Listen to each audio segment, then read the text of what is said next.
después algunos nos fuimos a la lucha armada muy dolidos y muy motivados por las agresiones y la muerte que vivimos en esos tiempos, porque a nosotros allá nos mataron algunos estudiantes y también campesinos, muertes muy dolorosas de campesinos, de indígenas, y nos fuimos radicalizando y nos fuimos comprometiendo cada día más con ideas de izquierda, hasta que algunos nos fuimos a la guerra, otros se quedaron en la vida legal y muchos mantuvieron ideas de cambio, pero las tramitaron pacíficamente.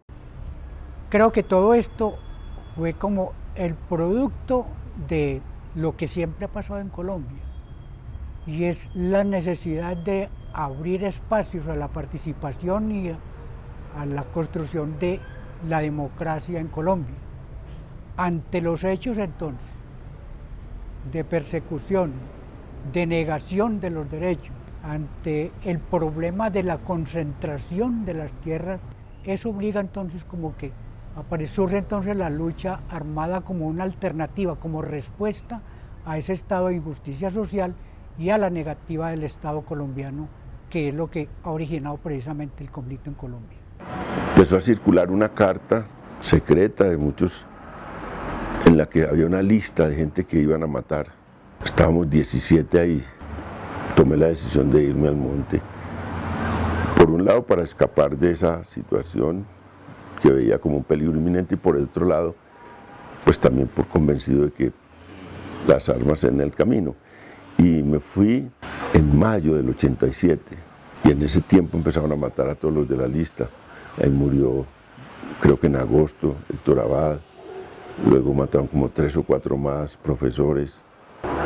Mataron a 6 de esa lista. ¿De qué manera un conflicto social se transforma en un conflicto armado?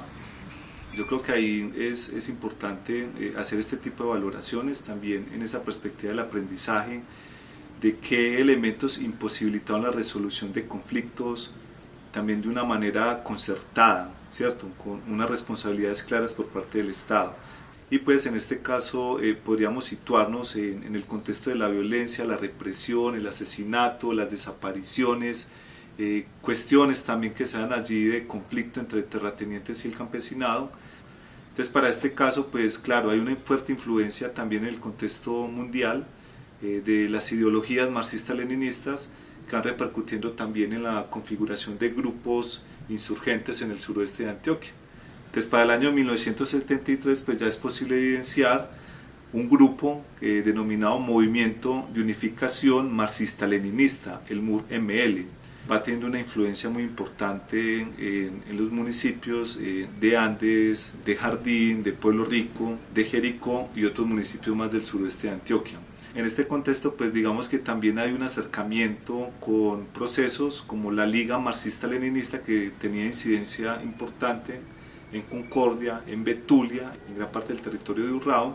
Y pues desde allí entonces se empieza a configurar un movimiento clandestino muy particular del suroeste de Antioquia, y pues allí ya empiezan a ejercer una incidencia armada, sin contar pues con esas conexiones, o por lo menos sin pertenecer a una estructura guerrillera de carácter nacional.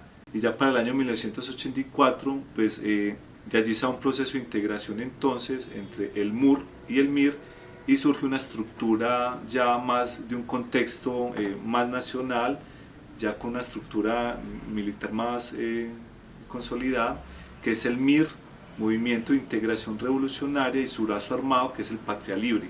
Y ya para el año 1987, este MIR Patria Libre tiene un acercamiento con el Ejército de Liberación Nacional, se unifican, entonces surge la Unión Camilista Ejército de Liberación Nacional.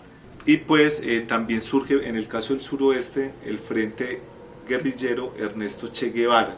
Ya para el año 1991, en el marco de esa Unión Camilista Ejército de Liberación Nacional, se conforma la Corriente de Renovación Socialista, la CRS, como una disidencia de esa Unión Camilista Ejército de Liberación Nacional.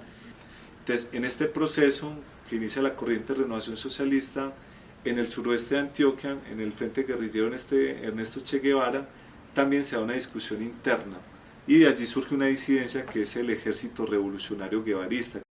Finalmente la corriente de Renovación Socialista logra en el año 1994 un acuerdo final con el gobierno nacional, se logra el acuerdo de paz. Sin embargo, también es importante entender que en el suroeste existió presencia de estructuras nacionales como el M-19, una incidencia especial más o menos en el año 1984 en Caramanta, especialmente en Caramanta. También tenemos el Ejército Popular de Liberación, que se caracterizó por realizar tomas guerrilleras en diferentes municipios del suroeste, y las Fuerzas Armadas Revolucionarias de Colombia pues también tuvo una incidencia importante, pues digamos que hay una conexión desde la década de los 60 en Urrao con las FARC, pero también tuvo alguna presencia en Andes, en Ciudad Bolívar, Jardín. Hoy lo que uno concluye es que la violencia realmente no hemos construido nada. Se hizo presencia a la guerrilla, como respuesta entonces se fortalecen los paras. El resumen de todo eso es que ahí lo único que quedó fue la pérdida de vidas humanas, desplazamiento silencioso. Es decir, en resumen uno hoy puede decir que lo que ha hecho la violencia no ha sido otra cosa sino que agudizar el problema económico, social. Firmamos un acuerdo con un grupo, se llama la Corriente de Renovación Socialista en el 94, y para todos los errores que cometimos y también los aciertos de comprometernos con unos cambios que eran indispensables para el país y que hoy lo siguen siendo. Y las élites realmente colombianas, tanto económicas como políticas, han estado muy de espaldas a esa realidad y siguen teniendo una actitud muy egoísta, muy violenta y muy incapaz de ceder unos privilegios para que haya más equidad en el país y para que haya más justicia en el país. Creímos entonces, desde la insurgencia, que ese iba a ser el fin para construir un nuevo Estado en Colombia. Pero no fue así. Hoy entonces uno trae como esto de el acuerdo político constitucional de 1991 y lo que hoy fue el Acuerdo Nacional de Paz, y encontramos dos referentes entonces en Colombia que han sido incumplidos por el Estado de igual forma. Colombia pasó de un Estado, una figura de la representación a la figura de la participación ciudadana en Colombia, que no ha sido experimentado, que en esencia ¿qué es? Es construir los escenarios de democracia, de autonomía territorial, de planeación, de decisión, para hacer que el Estado sea para el pueblo y no lo que hoy está sucediendo, que es el pueblo para el Estado. Esta es la hora.